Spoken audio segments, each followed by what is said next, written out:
So you've been saying it. You also have researched the subject and written interesting articles and have come up with information of your own and valuable insights on the whole subject. Oh, thank you.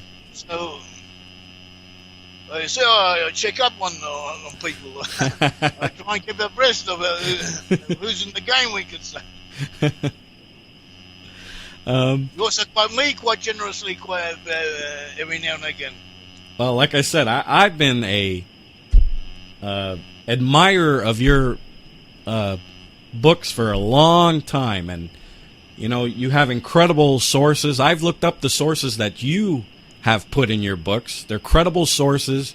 They're great books. I encourage all the listeners out there to pick up your books.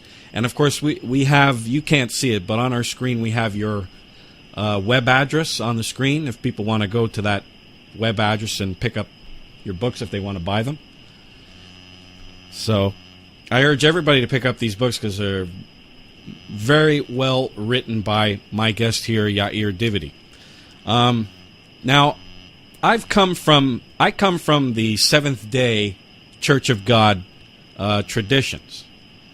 We in the Seventh-day Church of God, we believe in the weekly Sabbath. We believe in the festivals, the Feast of Tabernacles and Day of Atonement and so on. Now, you probably know about Herbert W Armstrong. Yes. And now he claimed that he restored this truth of Brit-Am or British Israel, which is not true. In actuality, this truth has been around for centuries. Yes and no. I thought about this subject, and I have to give him some credit. He did do a lot to promote the idea, and he did revive it. Yes, that I agree with you. He really popularized it because of the rise of radio and television. He spread it out far and wide. Before that, it wasn't really known. Well. He made it respectable. Right. He also had members of his staff. He had Herman Ho. He had Miradev Apashian, other people working on it, finding new truths about it, doing credible research concerning it, adding credibility to this. And he wrote well.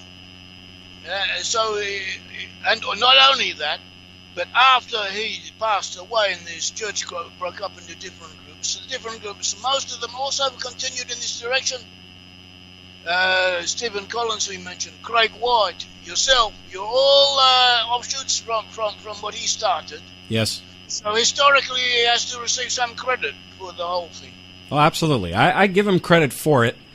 Just some of the claims, like he restored it. I mean, it's been around for many, many hundreds of years. I mean, you can't say that you restored it, but he did popularize it. Yes. No, it's been known about one traditions in Ireland, in Denmark, in Holland, in England, in Scotland, in France, probably in other places as well. Concerning the Lost Ten Tribes, concerning traditions that indicate that they had some notion right. that they were descended from the Lost Ten Tribes of Israel. Right. Now, some say also Jewish sources from going way back also point in that direction, as I said. Sorry. Oh, I'm sorry. Okay. Now, some say that the house of Israel was not taken out of Palestine. Now, why would some claim this when the Bible is so clear, like Hosea, the 1st chapter, verse 6, where God says, I will utterly take them away? Yet some still claim, oh, that's not true. The house of Israel never left Palestine. I see that in some writings. What do you think? So this is not correct, but there are a few verses that indicate that some of the Lost Ten Tribes somehow or other went back. I think I'd rather quote Nachmanides, 1100s, early 1200s. He was a great Jewish scholar. He wrote about this at Lost Ten Tribes, and he mentioned, he quoted a midrash, which was way before him. And this midrash said that when Ezra and Nehemiah returned from Babylon, like other first Lost Ten Tribes were exiled, taken away by the Assyrians. Later, the Babylonians came down and exiled the Jews, and the Jews took them away to Babylon, and from Babylon they returned. They set up a kingdom, rebuilt the temple, and rebuilt Jerusalem. And gradually the kingdom grew. So from the return of Babylon, he bring sources that he says that 20%, that 1 out of every 5 of the people who returned were not from, first of all, the main tribes who returned from Babylon were from Judah, Benjamin, and Levi, because they were the tribes who had not been exiled, right, and not taken away by the Assyrians. But there's a midrash which makes a comparison of the census figures of the families mentioned. It finds that 20% are not the tribal affiliation is not mentioned. The midrash said these are from the other tribes. So that, in other words, the present-day Jewish people have representatives of all of the tribes of Israel. But the main tribes are Judah, Benjamin, and Levi, with a small minority mixture of the other tribes. I see.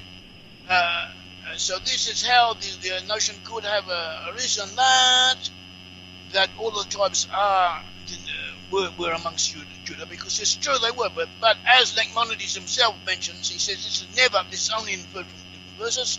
It's never mentioned expressly because the main portion of the lost tribes of Israel were taken into exile. They have not returned, and their future destiny is to be filled in exile. That is where the lost 10 tribes are in exile. Those who come to attach themselves to Judah are part of Judah, and are to be counted as part of Judah, and they are referred to as Judah in biblical prophecy. I see.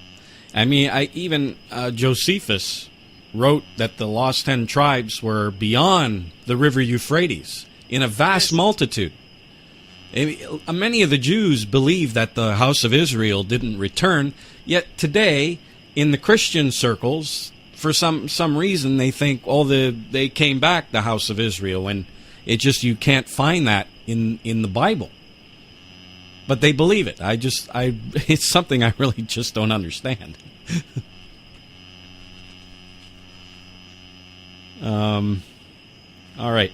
Now, I noticed recently on your YouTube channel, you did a video on the migrations of Israel. Now, can we clearly see in history the migrations of the Israelites from Palestine to Britain and Europe? No. Well, not anymore. Not anymore. Let me explain. In 1800s, early 1900s, was accepted in historical writings at an academic level that first there were the Celts in the West, and afterwards the Anglo-Saxons and Scandinavians and other people. It was accepted that they all came from the East, that the origin of the Celts were Cimmerians who had moved from somewhere around the Caucasus Mountains, the Black Sea area, to the West.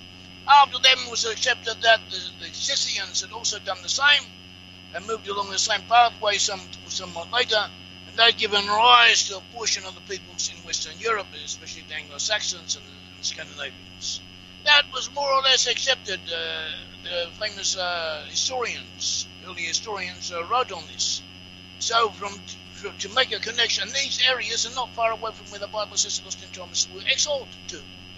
So to make a link between the lost 10 tribes and these peoples, and then to tie them up going westward, historically is not so far-fetched. But today they don't think that way.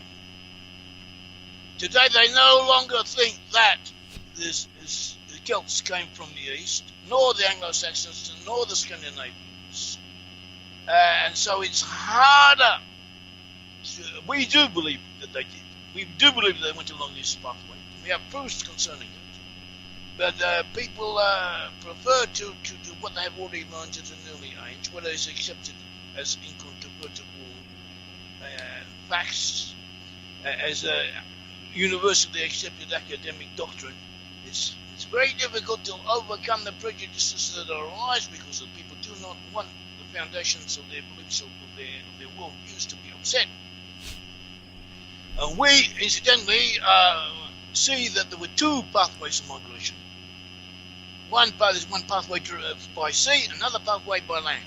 Pathway by sea is found in Amos chapter 1, also in Amos chapter 4, also indicated in Isaiah, and other passages that the Assyrians used proxies, in other words, agents, Phoenician agents from the city of Tyre, and the Phoenicians who were people who, in an archaeological sense, may be identified with non-Mycenaean Greek civilization. They used them to transport the Israelites to the west, and under Edomite overseers.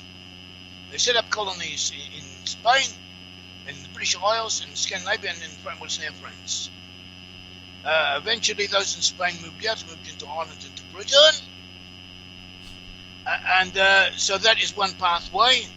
And there, in these areas, they work the mines. They produce silver in Spain, copper in Cornwall in England, right. copper in Wales, tin in Cornwall, and so on. And they also do in England. They had agricultural, and also in Spain they had agricultural enterprises, growing crops and foodstuffs for these members of the Syrian Empire.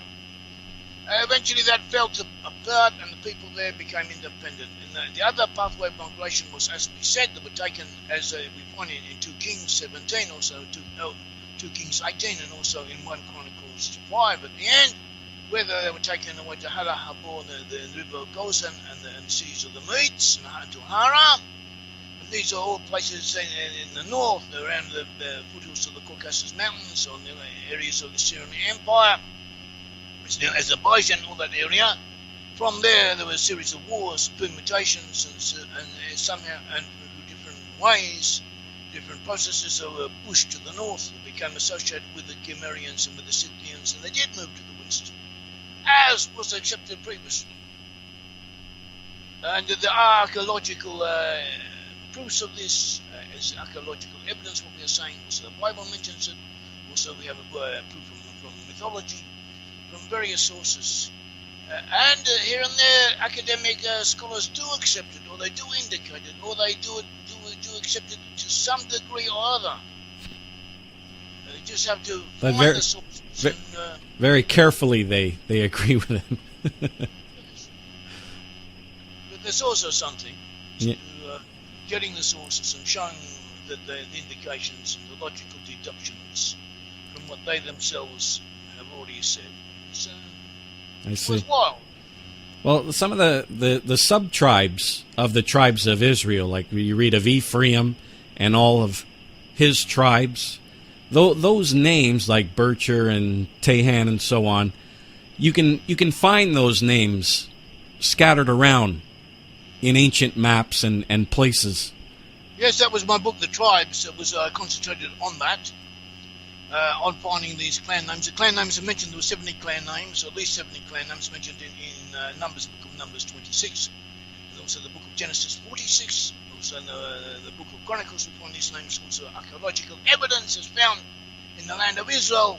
Pottery sherds with these clan names on them. In other words, there were entities, known entities. And we find these same names repeated when we trace the migrations and movements of the tribes of Israel from the east to the west. They moved in stages, they went and in degrees, but they tended to recoalesce. People from the same tribe tended to mix together. We find a repetition of these names, and they're shown that the people, different groups with these clan names from Israel tended to merge or go to the same regions with other peoples from the same tribe according to their clan names also went, and they have patterns of tribal, as also described in the Bible, the march, where they marched, the way they were camped, and we find this is repeated several times over. This still has a prophetic significance.